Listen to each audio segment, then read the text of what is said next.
Welcome to everyone with us this afternoon, and thank you for joining. This is one of two, the second of two webinars that LPRA is hosting on its proposed 2022 fees, excess soil registry fees. The first was held yesterday. That was recorded, as well as this will also be recorded, and we will share the recording and the slides in the next week or two. So there will be an opportunity for you to look through the information that's shared at this session at a later date if you would like to. Next slide, please, Lena. Thank you. So we're very glad that you could join us because we're hoping to get some feedback from you on our proposed fees. During this session, you can pose any question you have using the Q&A functionality at the bottom of your screen. The Q&A functionality allows you to upvote any questions that other participants have asked, which you would also like answered. This is a good way for us to understand which questions to give time to.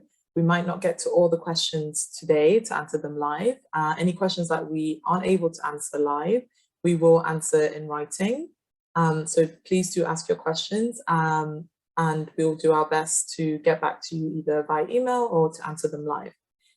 You can also email us your questions at consultations@lpra.ca and we will respond to you by email also.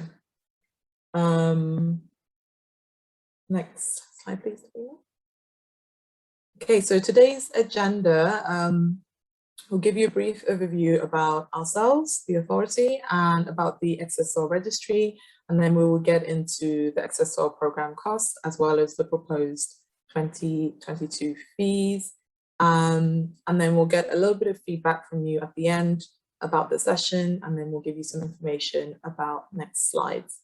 So for the bulk of this session, you'll be hearing from our our registrar and general counsel, Noah.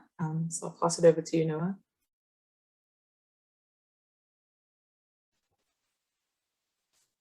Everyone, why don't we go straight into the next slide? So maybe just a little bit more about my role in the organization. So I'm the registrar at Ripra, and among other things, under our governing statutes, the registrar is responsible for building and operating the electronic registry, which is what the regulated community for excess soil is going to use to file their notices. We also use the registry to manage our other programs. So we always start off our fee consultations with a little bit about who Ripra is. Often this is a reminder for folks. For a lot of you, this may be the first time you're hearing or seeing this. So Ripra is, we're a provincial regulator.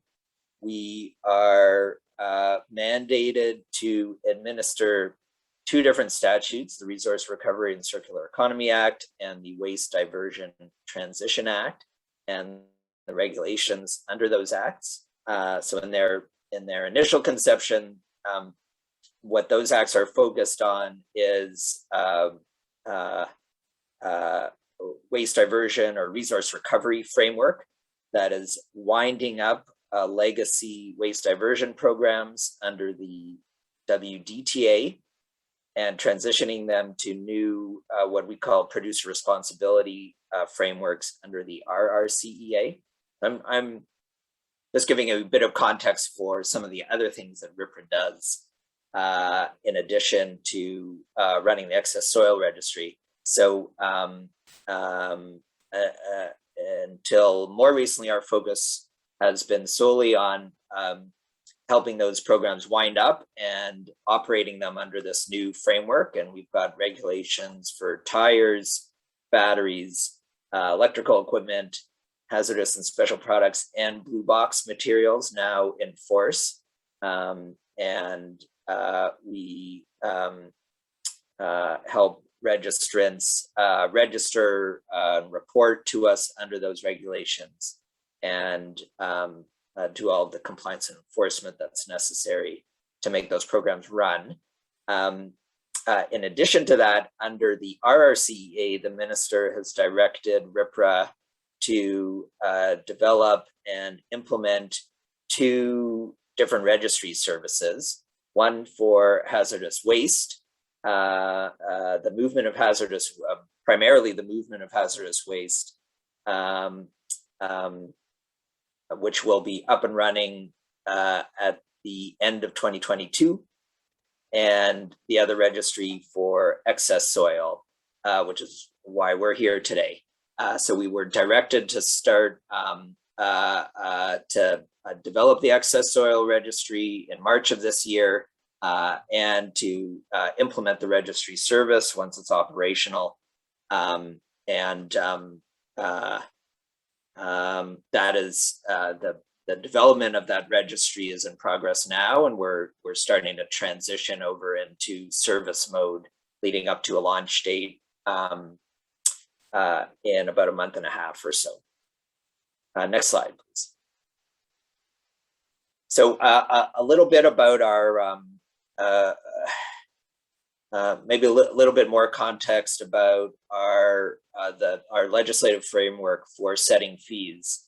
Ripra is a provincial regulator, but we're not part of government. We're not controlled by government. So we're not part of government. We're not an agency.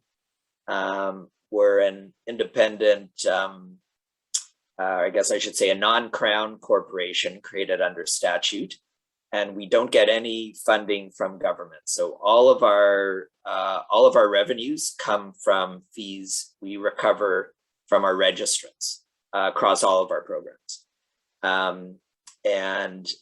We have the authority to set fees under our statute.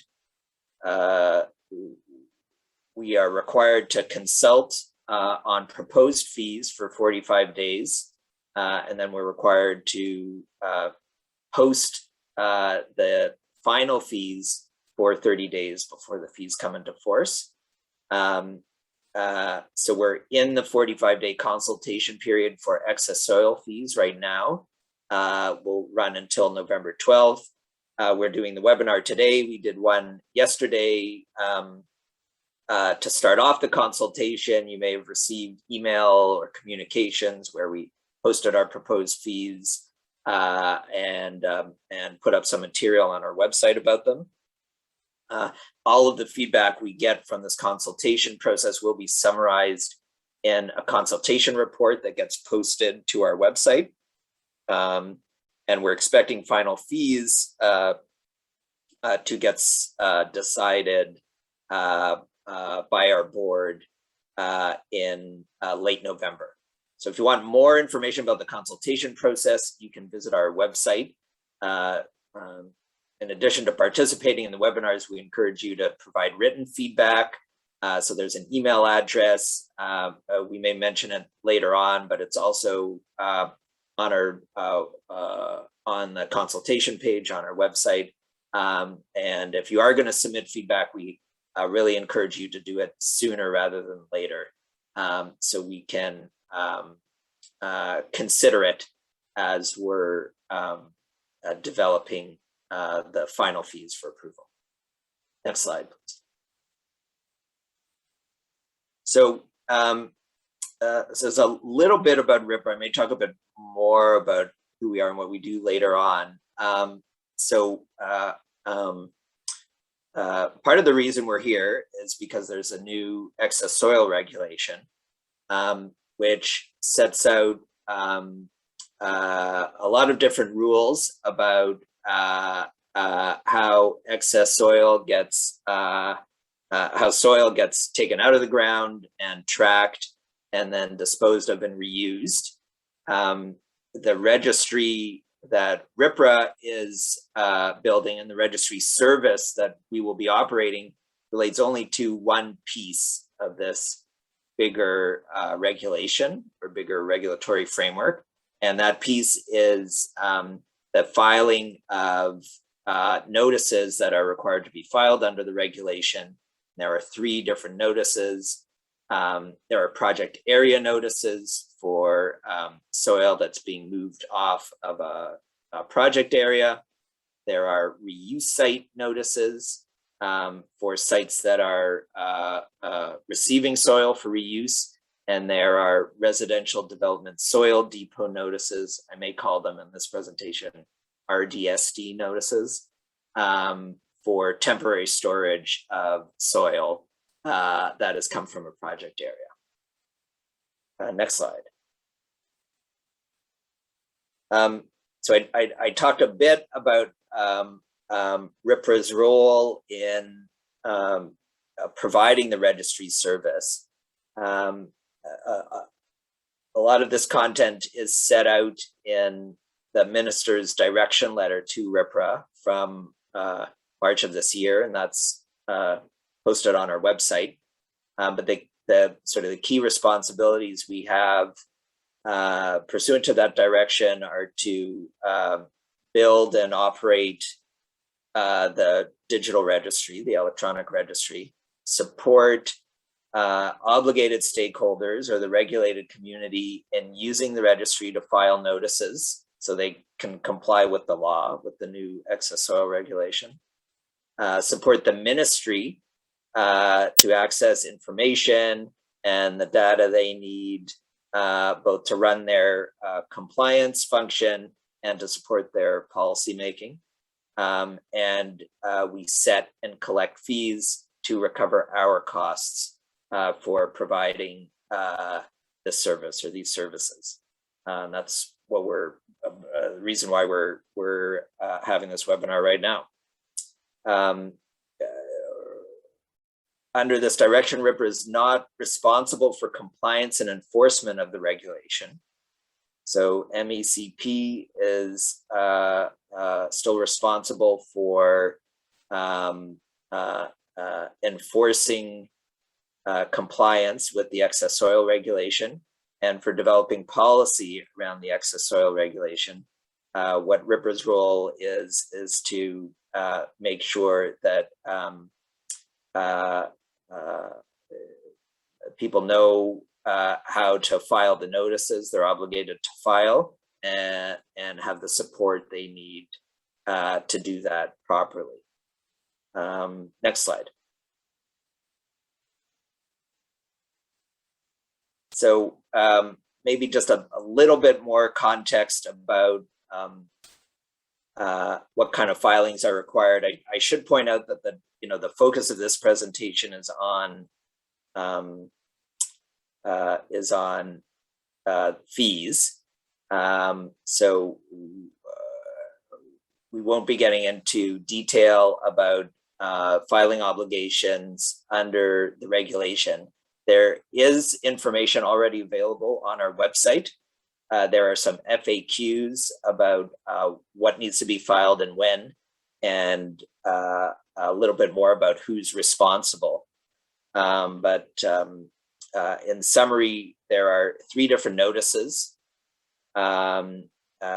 Project leaders or site owners or site operators are required to ensure that these notices get filed. That responsibility can be delegated. So you can be an authorized person who is filing a notice on a project leader's behalf or on a site owner or operator's behalf. A lot of these details will be made clearer in some of the training materials we're going to make available to folks who are using the registry in advance of the launch. Next slide. Oh, Isabella, do you want to talk a bit about the training sessions? Sure. So as Noah already mentioned, we will be making some training materials available to registry users ahead of the registry being launched.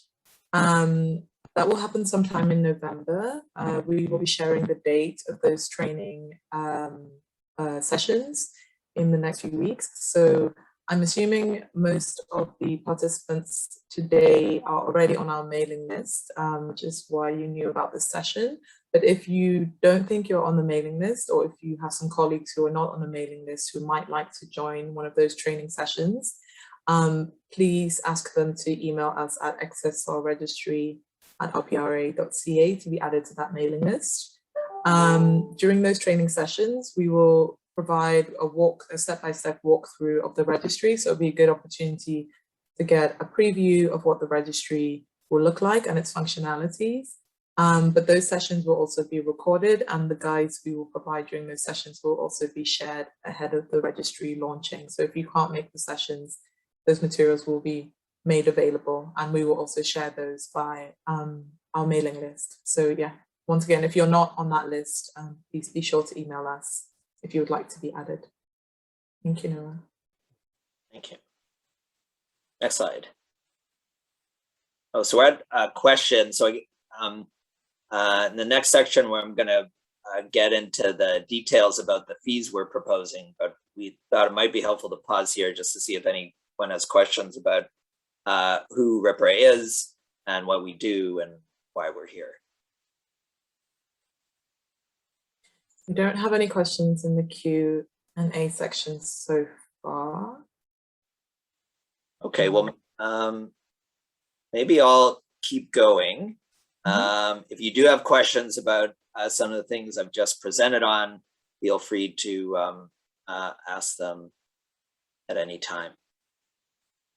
So yeah, thanks, Davina.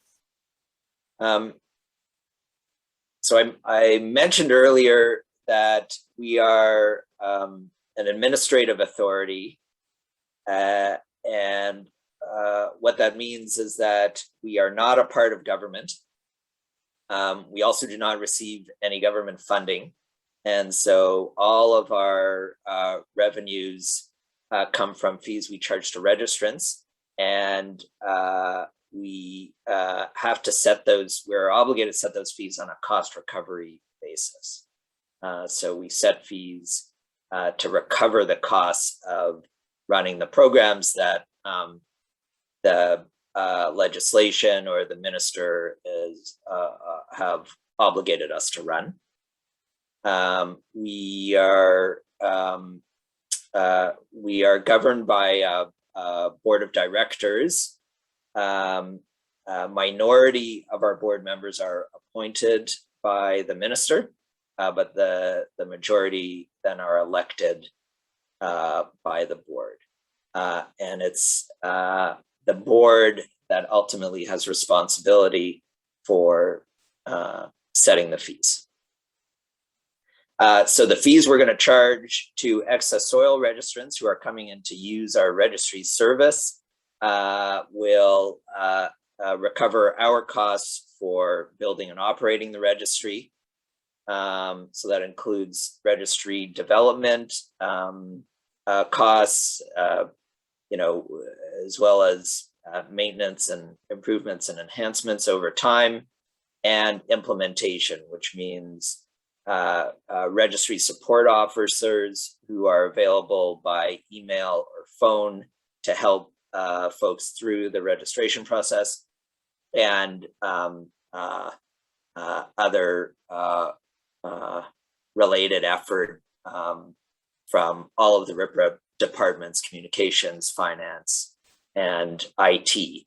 Our fees, in this case, only cover Ripra's costs. We are not recovering costs related to any of the ministry's activities that are part of the broader excess soil program.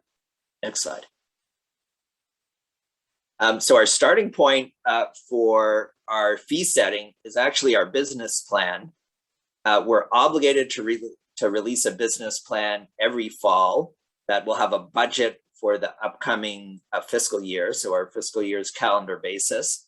So every fall, we have to release a budget for the upcoming year. And that plan also has to have estimates 3 years out. So we get a budget for 1 year and then plans for years 2 and 3. That happens every fall. The business plan for 2022 has not yet been published, but will be soon. And when it is, it'll be on our website. So we encourage you to take a look at it. But that's really the starting point for understanding our revenue needs and then setting our fees. We actually set fees under the RRCA and under the WDTA. That's the other statute we administer, which is winding up these legacy waste diversion programs. So the first step is just splitting up our budget between the WDTA side and the RRCEA side. Next slide, please. Once we do that, we have specific budgets for each of the RRCEA programs we administer. So in 2022, we're going to have a number of different programs on the waste diversion side. The existing ones I mentioned, plus there's going to be a new program for lighting, and we'll also be operating our excess soil registry service program. So our fee revenue target for excess soil in 2022, as you can see on the slide here, is that slice of the pie is $1.5 million, which again covers all of Ripra's costs related to building and operating the registry, both as an IT asset and in terms of all of the support that's needed to make sure it's running properly and to make sure that industry and the ministry have the support they need to file to use the service. So for registrants, for industry, that means making sure they are able to meet their obligations under the excess soil reg, getting their notices filed in as easy a way as we can make it. Next slide. The cost for each program it's kind of a lot of information on this slide, but it's relatively straightforward. We have direct expenses and then shared common costs. Direct expenses typically include costs related to building and enhancing the electronic registry. So to be efficient, we try to share some registry components across all of our programs. So those sort of foundational registry components are shared across all programs. Then there are specific costs related to building the portal for each program. All of the registry capital costs. So again, we don't receive government funding, so our registry builds are funded through arrangements we have with our banking partners, and then those costs get amortized out typically over a 10-year period.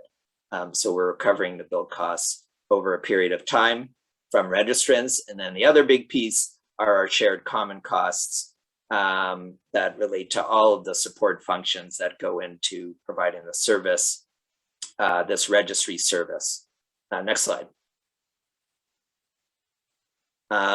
In order to assign to settle on shared common costs, we use a program weight approach. So our starting point is the first program we developed under the RRCA, which is the tires program, which serves as the benchmark, so gets assigned a program weight of 1, and then other programs are assessed against that and given a relative weighting based on the amount of effort needed to support that program or that service.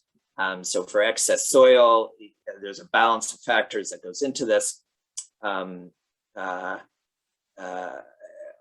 the one hand, with excess soil, we don't have the compliance functions that are associated with our typical benchmark program with tires, but we are expecting more reporting and more registrants, and therefore more registry support from excess soil users. And so the balance comes out to 0.75 in this case, and that's what our proposed fees, that's what the excess soil revenue collector, excess soil budget is based on, in addition to those direct costs I talked about earlier. Next slide. And so now, once we have our budget for the program, then we establish how we're going to structure fees or recover that amount from program participants or from our registrants.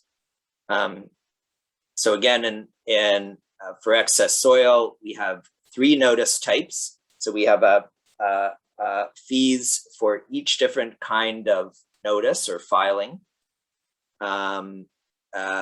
Fees you'll see are either a flat fee or variable based on soil volume, and the variability is either a cubic is by cubic meter, or I think for the reuse site notice it's kind of a stepwise variability, so it goes up in kind of chunks or blocks depending on the amount of soil being deposited on the site.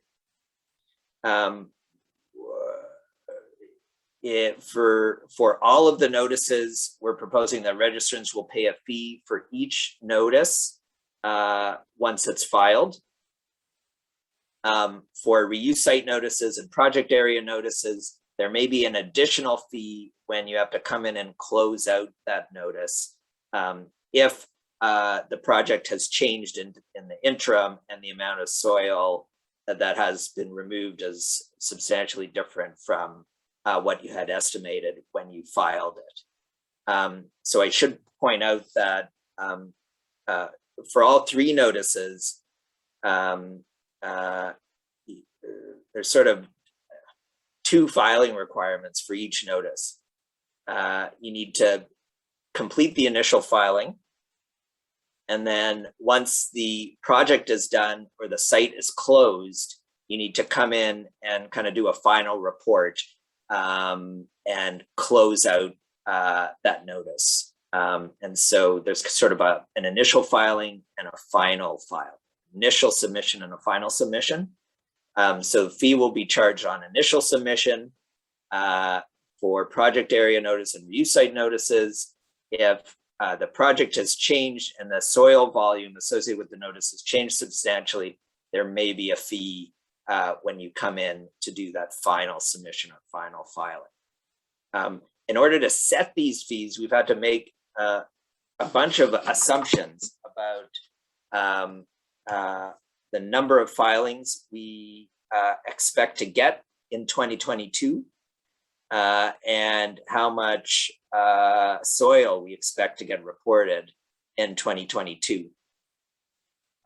So we've set these fees with an assumption that registrants will collectively report 30 million cubic meters of soil into the registry, that will have about 1,000 different notices.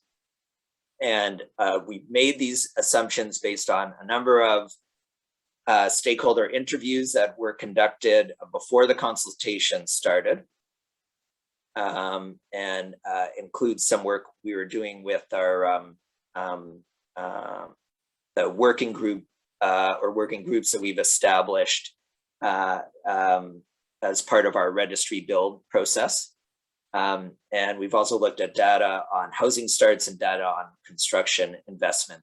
So when you're giving us feedback, or if you're giving us feedback on our proposed fees, and you have views about whether the assumptions here are correct or not, that would be helpful for us to hear. Next slide. So this is the fee schedule for project area notices.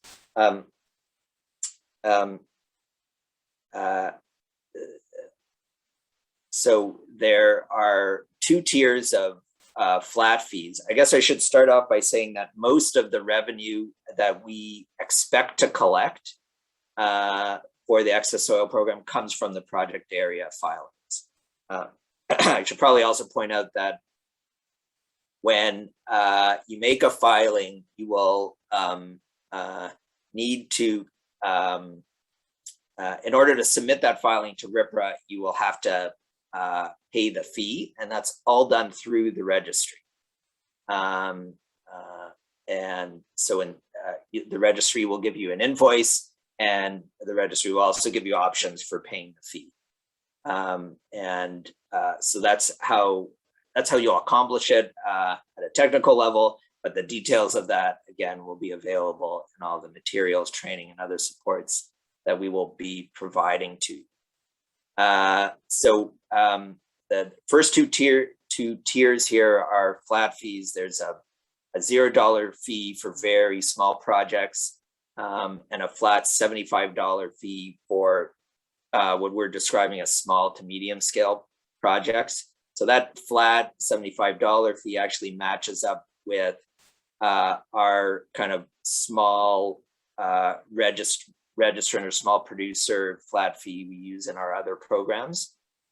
I should also point out that at a high level, the approach of setting flat fees and then variable fees is consistent with how we approach the fee setting in our other programs, where we have like I just mentioned, flat fees for in those cases smaller registered and smaller producers, and then variable fees based on the amount of material they're reporting.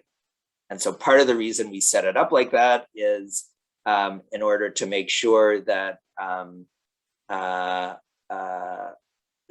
burden of fees is on the businesses who have the ability to pay them, and very small projects or businesses aren't overburdened.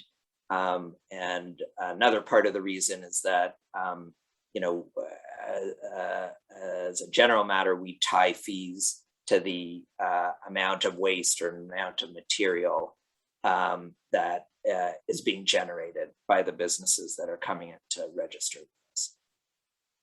So then we have 3 tiers of variable per cubic meter fees, again, based on size of the project, up to a maximum of $12,500 for the largest projects. So maybe next slide. So this is the fee schedule for reuse sites. It's set up in a similar way, except each of the tiers is kind of a flat fee. So it's not variable based on cubic meter, but we do have tiers. So again, small reuse sites have a flat fee of $750, going up to the largest reuse sites, which will have a flat fee of $10,000. And we expect, again, consistent with the previous slide, we expect substantially less of the revenue for that we need to collect to cover the cost of this program to come from reuse sites. Next slide. So this is the fee schedule for RDSD notices, the residential development soil depots. There's just one tier here. The size of these sites is limited by the regulation itself. They can only have up to 10,000 cubic meters at any one time. And so we're just proposing one tier of fee, just a flat fee of $250. We don't expect much of our program cost to be recovered through these sites, in part because of their size, and then also because of our estimates of how much use people are going to be making of these kinds of sites, and therefore how many notices we're going to get. Next slide.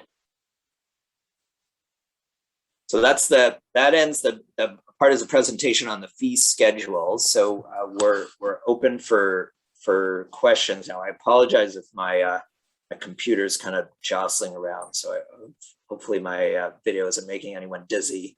But I'm not in my usual office space today. But hopefully it's you can still see me properly. we're open for questions, and I'm happy to also go back to slides if you want to see something. Yeah, so we have a few questions that have come in. The first one was that a multi-ministry approach was identified by the Excess Soil Engagement Group as an important activity.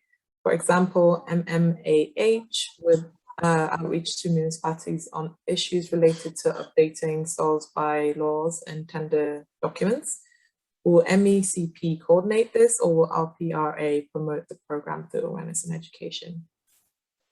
So I think the short answer to that is that it's an excellent question for the ministry. Ripra will be doing promotion and communication about the program. You'll be seeing more of it as we get closer to the launch date and beyond.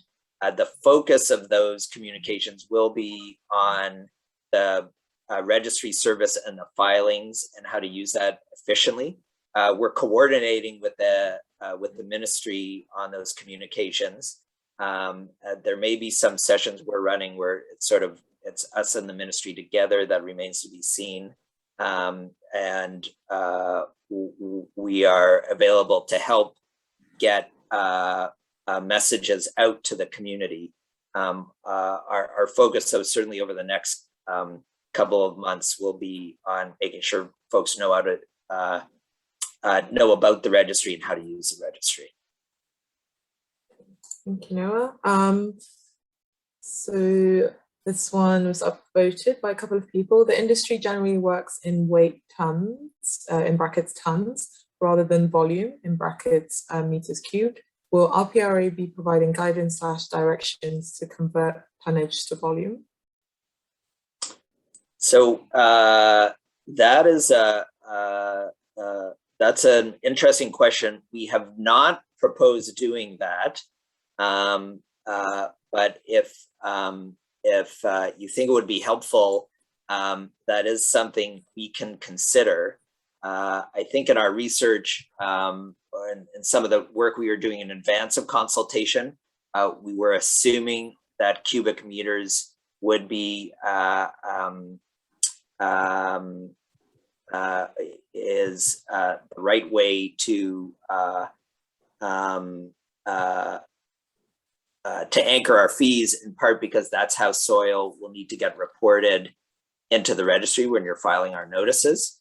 That's how soil volumes are referenced under the regulation. I personally haven't heard that suggestion before, but it's something we can consider. Thank you, Noah.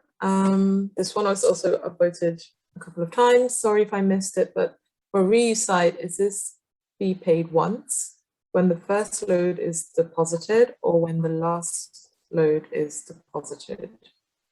Yes, so the fee is paid. So you pay one fee when you initially file your notice. And so for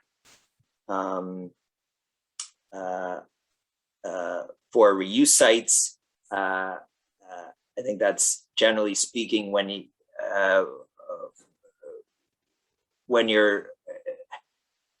if the site is already in operation, you'll be filing after January 1. If you expect to get more than 10,000 cubic meters after the date the reg comes into force, or as you set up the site, so you'll be paying it once at the beginning, and then you will only pay again on the last load if something has changed and the amount of soil that you expected to get deposited at the site is substantially higher than what you had indicated in the initial filing. So if you the amount of soil you report when the last load is deposited bumps you up a tier, you will be charged for the difference between what you have paid under that tier and what you paid at the beginning. But otherwise, it's just one fee. I hope that made sense, that response. Thank you, Noah. The next question is a clarification. Should the range on the largest fee read 249,999 meters cubed instead of 249,000 meters cubed? So I think maybe I'll, Stacy, I don't know if you're on the line. You want to respond to that question? Yeah, sure. It actually should, it is a typo, so thank you for identifying that for us, Fred. It should read 100,000 to 250,000 is the variable rate at 5 cents per meters cubed, and then anything over 250,000 is the flat rate of 12,500. So we'll correct that. Thank you. Thank you. Next question from Jamal has been upvoted twice. Who is responsible to pay the fees? The owner, contractor, receiving site, or all of them? So the short answer when it comes to fee payment is that it's up to you. The regulation is clear about who is obligated to file a notice. So for example, for project areas, it's the project leader who is required to make sure that the notice gets filed. But at that point, you can enter into whatever commercial arrangements you think are beneficial to figure out who will pay it.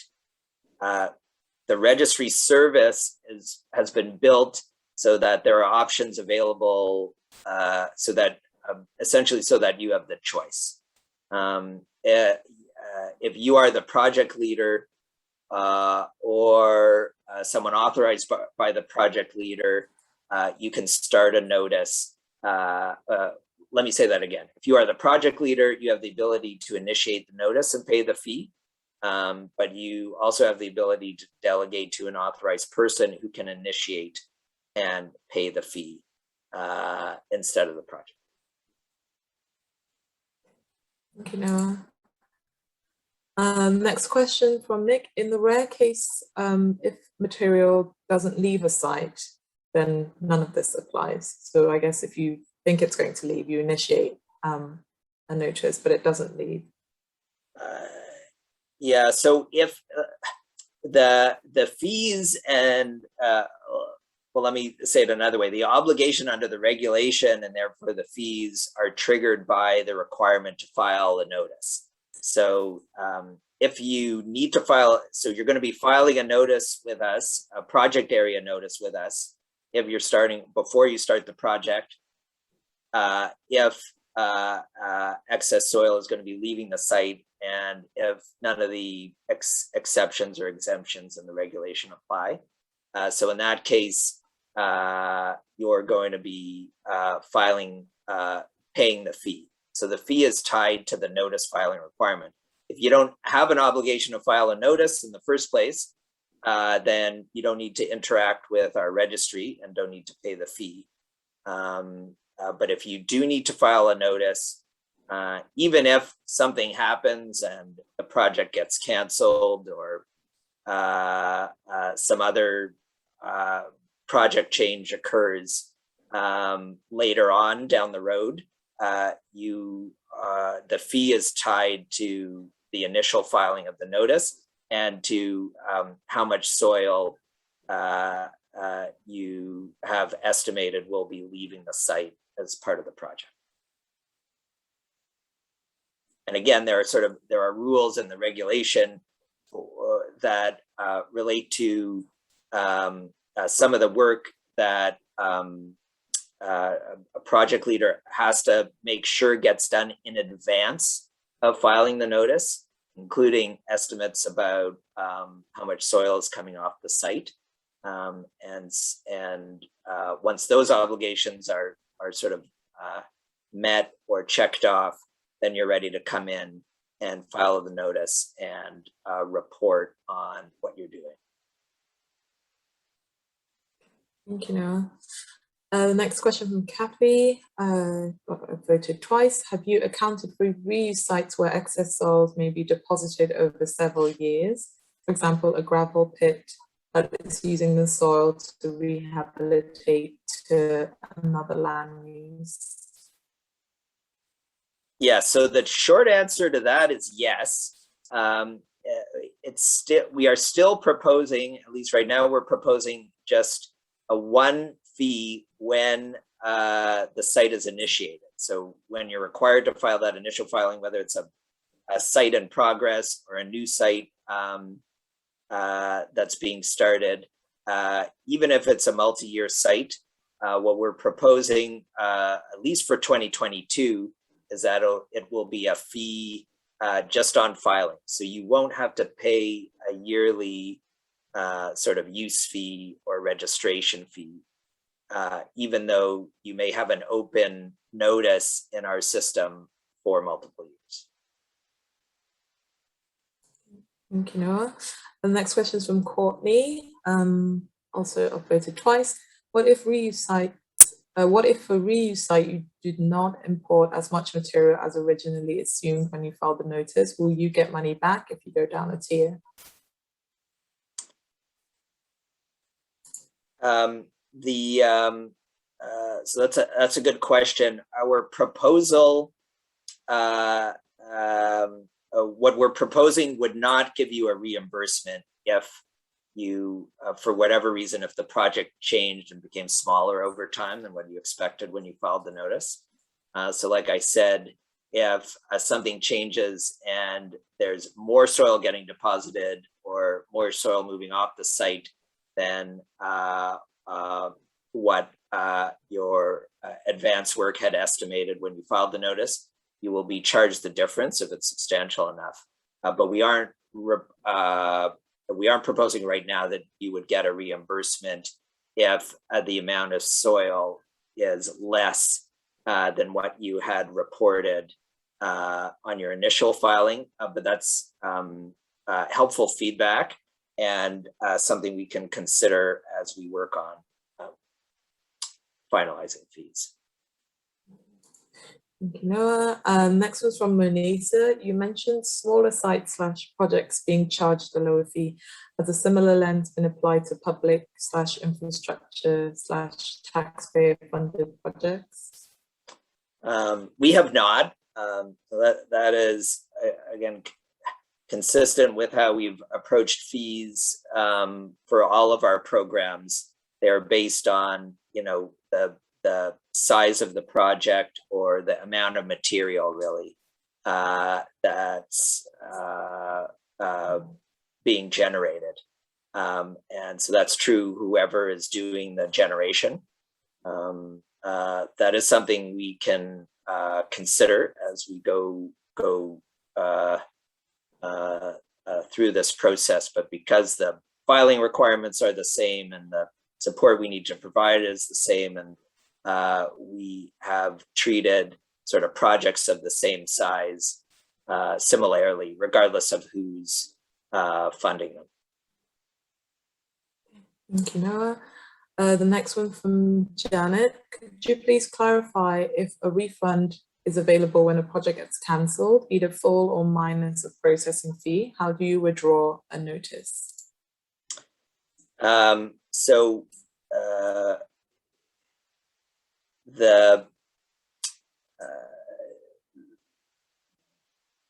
are no refunds available, or at least we're not proposing that refunds will be available if a project gets canceled. So the fee needs to get paid if you're obligated to file a notice, and that's when it gets invoiced, and it needs to be paid in order for the notice to get sort of finally submitted. I should point out that notices are also then posted, or the information in the notices is posted publicly on our website in sort of the public version of the excess soil registry. And so the way to withdraw a notice would be to close it out. So you need to, if the project is canceled, you would need to come in and do a submission to indicate what had happened to the project. But again, we're not proposing that there be a reimbursement in the case of either a project change that substantially reduced the amount of soil or a project cancellation. Again, if you would like to provide additional feedback on that, that's something we can consider as we finalize the proposal. Thank you, Noah. And the last question we have, oh no, one more just came in.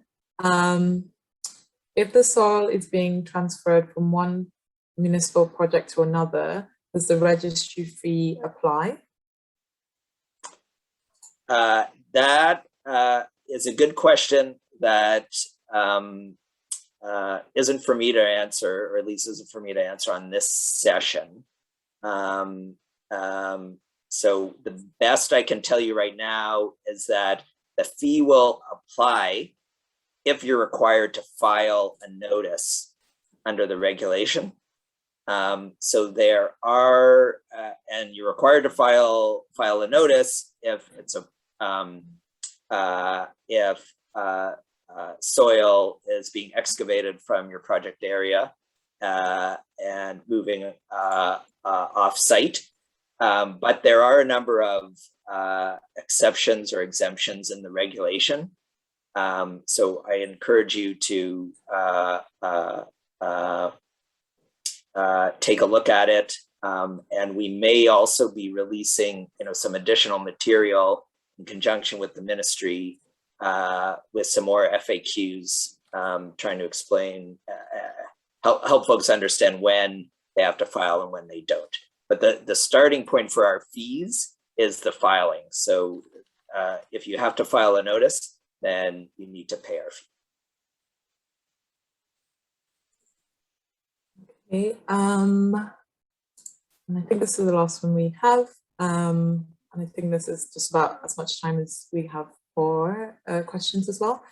Mick, other than current standards / regulations, will there be additional soil testing requirements? So another good question about obligations under the regulation that I'm also going to defer. There are some links on our website that may be helpful in answering this question for you. So we have an excess soil program. I don't know, maybe helpful to point out that we have an excess soil program page or a series of pages on our website with information about the registry that we're building and how that process is going. Some material about how you will be interacting with the registry, but also some basic material about the excess soil regulation. And so to answer your question, may be there. But if not, I think the best I can say is stay tuned for additional communication from either us or the MECP, or if you have contacts at MECP, you can reach out to them directly. Okay, I think that's it for the questions for this session. Thank you everyone who shared some questions. We look forward to getting your feedback on our proposed excess soil registry fees. If you have any questions, further questions, or would like to discuss anything else with us, please email us at consultations@rpra.ca. And please give us your feedback at the same email address ahead of the November 12th closing deadline for the consultation responses. We would really appreciate if you could send any comments and feedback ahead of that date, just so we have time to consider them and respond to you before we begin compiling the consultation report. It would also be great to get your feedback on this session and how you found it, just so we can assess whether these sessions are useful and whether we need to improve on them in any way. So I'm about to launch a poll. If you could just spend the next minute or two responding to those questions, that would be much appreciated as well. Thank you.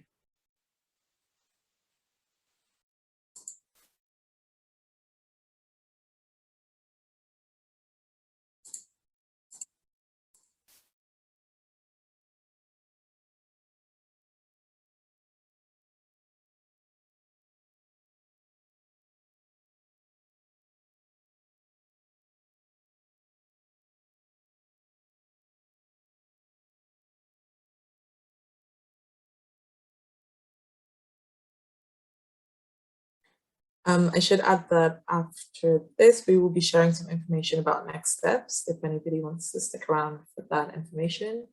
I'll just give a few more seconds for responses to our poll. Okay. Thank you, everyone, for that. Davina, do you want to go on to the next slide? Thank you. So as we mentioned previously, the recording and this presentation will be made available on our website on the consultation webpage. We will share an email alerting you to when those materials have been added. If you would like to look at them, at the information that was shared today again. All the feedback we got from the session today and from the session yesterday will be summarized in a report, which will also be shared on our website. We will also send an email with that to our mailing list. And when we have come to a conclusion on the fees, we will also post that on our website and share that information with everybody on our Accessor mailing list. So once again, if you would like to join that mailing list, please email us at accessorregistry@rpra.ca. I think that's it. Was there anything else you wanted to add, Noah? No, I'm good. Thanks very much for participating and listening to me. And like Isabella said, if you want to provide feedback, you can visit our webpage or just email us directly, and we will incorporate that into our final consultation report, and we'll consider it as we're developing the final proposal for approval by the Ripra board. So thank you. Thank you, everyone.